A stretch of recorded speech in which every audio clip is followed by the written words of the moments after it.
In June 2017, 1.8 million passengers were stranded overnight. 18 neighbours shut their skies, grounding 150 planes and blocking one of the busiest flight corridors on Earth. Qatar's airspace vanished, fuel prices spiked, and its 11 billion national airline lost half its network in a single day. For a country smaller than Yorkshire, it looked fatal. So how did this small nation survive and turn that isolation into power? It was like waking up to find every airport in Ireland shut overnight. A modern country suddenly marooned. Qatar imported 90% of its food, and within a week, even milk had to be flown in through Iran and Turkey. But this story doesn't end with isolation. It begins there, because what came next was a campaign of revenge on a global scale, buying influence and power. The nations that tried to ground Qatar would soon find themselves sitting across from it in boardrooms and negotiations they once controlled. What started as a blockade became something far more calculated, a power play hidden in plain sight. Qatar's revenge wasn't loud. It didn't need to be. Within 3 years, it went from grounded to everywhere. Money flowing into British Airways' parent group, into Heathrow, into airlines across Asia and the Americas. The blockade became leverage. Those ties didn't just buy influence. They pulled more traffic into Doha, turning it into a rival hub for Dubai and cementing Qatar's place in global aviation. Every ticket, every route, every deal now touches the capital that was never meant to fly again. This country everyone tried to isolate is now built into the system itself. So when you fly, you're part of its plan, whether you know it or not. So how did Qatar rebuild what the world tried to erase? It didn't chase new routes, it bought the airlines flying them, and soon those flights were routing through Doha. Qatar quietly bought a quarter of International Airlines Group, the parent of British Airways and Iberia, Europe's rival to Air France, KLM and Lufthansa. For a country that couldn't use its own neighbour's airspace, Europe became both the detour and the prize. Suddenly, London and Madrid couldn't ignore Doha. Within a year, British Airways and Iberia were flying daily into Qatar. Then came South America. Qatar bought 10% of LATAM Airlines Group, the region's biggest carrier, and the only one linking South America end to end. Buying it wasn't diversification, it was control. And next came Asia, a near 10% purchase in Hong Kong's Cathay Pacific, another carrier with long-standing commercial ties to Qatar and the One World Alliance. Another ally turned asset. And the pattern was clear. Every deal built on existing relationships, turning partners into proxies and funneling more passengers into Doha. When Russian airspace closed in 2022, that strategy hit full power. When Tokyo and Osaka disappeared from British Airways' map, Doha replaced them. Qatar wasn't filling a gap, it was becoming the route. For London and Madrid, two of the world's biggest business hubs, Doha isn't a partner anymore. It is the gateway. Qatar had bought a seat in almost every airline boardroom that mattered, but inside the alliances, it was still the outsider. The meetings were polite and the decisions were already made. In 2016, Qatar bought 10% of LATAM, South America's largest carrier, and one of the most complex networks in global aviation. LATAM linked 4 continents through its hubs in Santiago, Sao Paulo, and Lima, a scale that no Gulf airline could ever match. For Qatar, it wasn't just a financial stake, it was a bridge into markets that it couldn't reach directly. Then, 3 years later, Delta Airlines arrived with a $2 billion offer and a promise to reshape Latin American aviation overnight. LATAM defected, quitting One World and joining Delta, and Doha learned about the deal from the press. The humiliation was total. A decade of alliance politics unraveled in a single press release, and Qatar's foothold in the region disappeared with it. Al Baker later admitted that they'd been in the dark. The episode exposed the hierarchy that ruled the alliances. Money was useful, but US access still decided who mattered. Eyes in Doha turned to Italy, where opportunity sat in the wreckage of Alitalia decline. The country's flagship was sinking under politics and debt, and smaller rivals were left exposed. Look, I love Italy, and I still think that some of the best food ever served in the sky was on Alitalia, but its airline market is a telenovela with no final episode. Everyone wants to buy a piece, rewrite the script, and claim that they can make it work. To Qatar, this chaos looked like a laboratory, a place to prove it could build and control an airline abroad, not just buy shares in one. Meridiana was about to be reborn in Qatar Airways' image, the first foreign carrier run as if Doha owned the skies above it too. Meridiana became Air Italy, repainted in Qatar's maroon palette and stocked with wide-body jets from Doha's fleet. The plan was bold: premium cabins, transatlantic routes, and a promise to show Italy how a modern flag carrier should run. Within a year, Air Italy was flying from Milan to New York and Miami, with more routes planned across Asia. Europe watched with suspicion. Only a few years earlier, Etihad Airways, Qatar's Gulf neighbor, had tried to build its own mini-empire by buying into Air Berlin, Alitalia, Virgin Australia under the Etihad Partners banner. That spree collapsed in debt and litigation, costing the group more than $7 billion in combined losses. Against that backdrop, Qatar's experiment looked either visionary or completely reckless, depending on who you asked. Domestic routes bled cash, Alitalia refused to die, and by early 2020, Air Italy was gone. Flights were cancelled, passengers were stranded, liquidation overnight. In Washington, critics accused Qatar of using the airline as a backdoor into the US market, violating earlier pledges not to expand. US senators called for investigations. The State Department stepped in. The same airline Etihad had once tried to control, Virgin Australia, was about to offer Doha the kind of opening it had been chasing all along.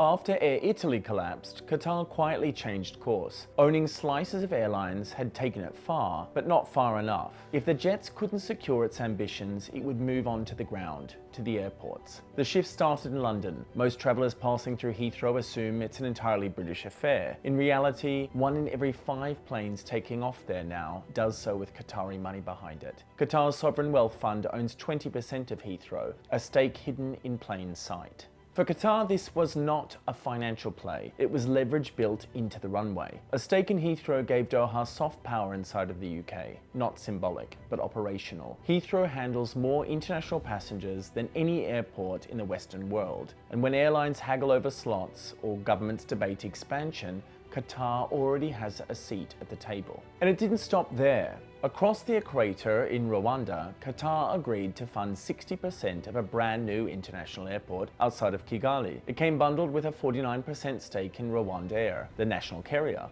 So a mini hub built from scratch, an airport, airline, and access route, all shaped in Qatar's image. It wasn't about Kigali, it was about building a Doha that couldn't be blocked. A new corridor through East Africa, positioned between Nairobi, Addis Ababa, and Johannesburg, but run to Qatari specifications. Qatar had moved from survival to influence, minority stakes in airlines, strategic slices of airport equity placed just below the threshold of regulatory friction. Compared to its Gulf neighbours, Qatar was playing a very different game. Emirates built strength through scale, a single hub, a world-class brand, but no foreign stakes. Etihad tried the opposite, a buying spree across struggling carriers from Europe to Australia.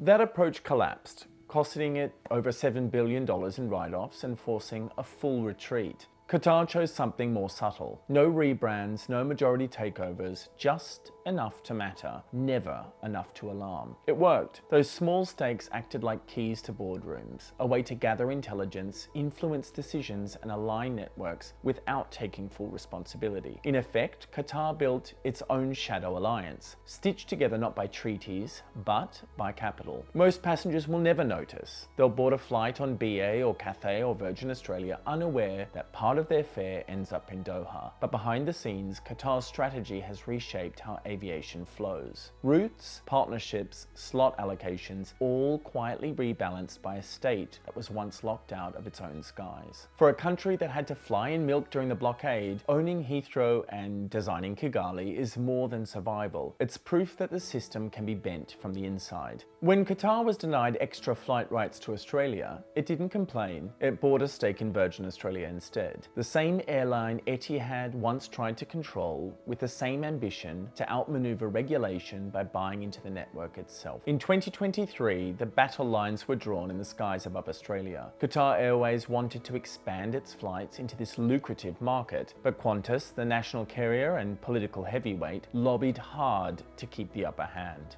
the government sided with Qantas, denying Qatar's request for additional landing rights and effectively shutting the door. Public anger followed, fares stayed high, and many Australians saw the move as a protectionist gift to a bloated incumbent. But Qatar didn't lash out. It waited. The opening came in 2024. News broke that Qatar Airways would buy a 25% stake in Virgin Australia, Qantas's main domestic rival. Virgin had gone private after bankruptcy and it needed a partner. Qatar offered cash, global reach, and critically a shared competitor. After being locked out, Qatar had simply walked in through the side. The impact was immediate. Qatar now had a backdoor into the Australian market, one the government hadn't blocked. Under the new partnership, Virgin would operate flights from major Australian cities to Doha, using Qatar's aircraft and crew, but flying under Virgin branding. On paper, they were Virgin routes. In practice, they were Qatar's planes. Australians could now book a Virgin flight to the Middle East, flown entirely by Qatar.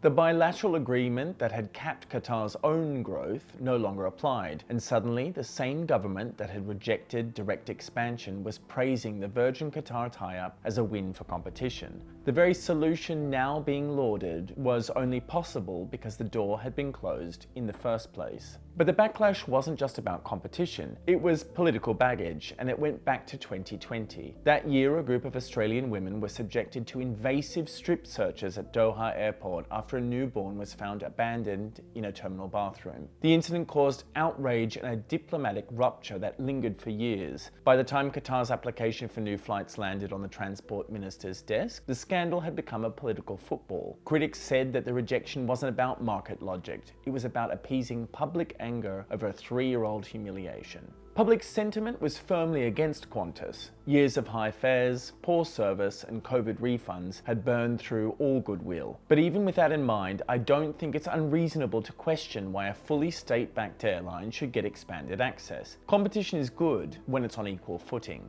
But giving extra slots to a carrier with a structurally lower cost base, flying to a hub that few Australians are actually trying to reach, feels less like open skies and more like a quiet distortion of the rules. Virgin, now backed by Qatar's capital and global networks, was ready to offer Australians a competing one-stop route to Europe via Doha, undercutting Qantas's long-haul business and disrupting its alliance with Emirates. Qantas scrambled to contain the damage. Executives insisted that they'd expected the move and welcomed the competition. The market didn't buy it. Internally, the airline knew exactly what had happened. It had kept Qatar out, and Qatar had gotten in anyway. The irony wasn't lost on industry. Qatar's strategy had turned the tables. A door shut became leverage, a setback became a shareholding, and the same airline that had been blocked was now embedded even deeper in the market. The Doha model was working again.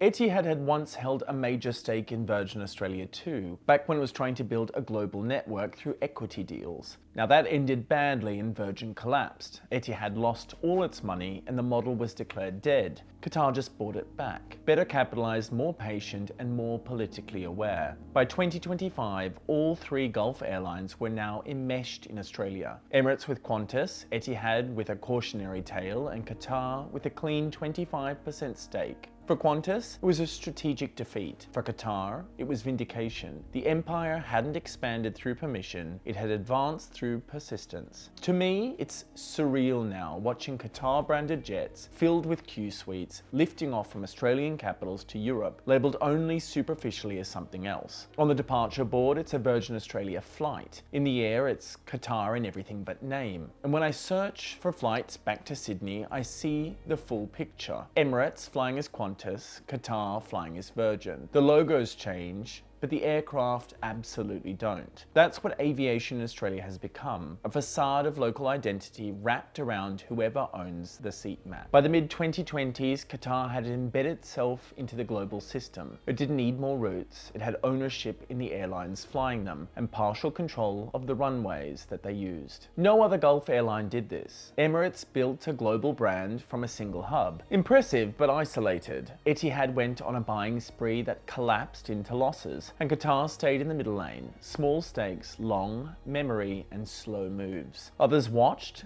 Qatar changed the network without announcing itself at all. Most passengers will never notice. They'll book a flight on BA or Cathay or Virgin Australia, and the fare will help finance a state they never transited through. They'll fly through a hub that they didn't mean to, but were routed through anyway. Look, I don't fangirl over Qatar Airways. Plenty of av geeks I meet do. They love the Q suite, the marble bathrooms, the menus, and fair enough, it's objectively good. But honestly, I don't care. I don't need to go to Doha or to connect there. Call me old-fashioned. When I fly home to the UK from Sydney, I still want to see a proper flag carrier. Even if the food's average and the seats are falling apart, I'm happy to see that British Airways tail parked in the sun at Sydney Airport. So what do I hope for? That maybe some of Qatar Airways' attention to detail rubs off, that the floor rises, that BA doesn't have to be the best, but it can't get away with being the worst. Because here's the thing, I can walk almost anywhere in London, past Harrods, the Shard, Canary Wharf, the Ritz, even Sainsbury's, and I know Qatar owns part of it. That reach doesn't announce itself, it just becomes part of the backdrop. You don't have to fly through Doha to be inside Qatar's system. And that is the shift. This isn't just about one airline getting more access. It's about a country reshaping aviation from the inside. For the Sky Digest,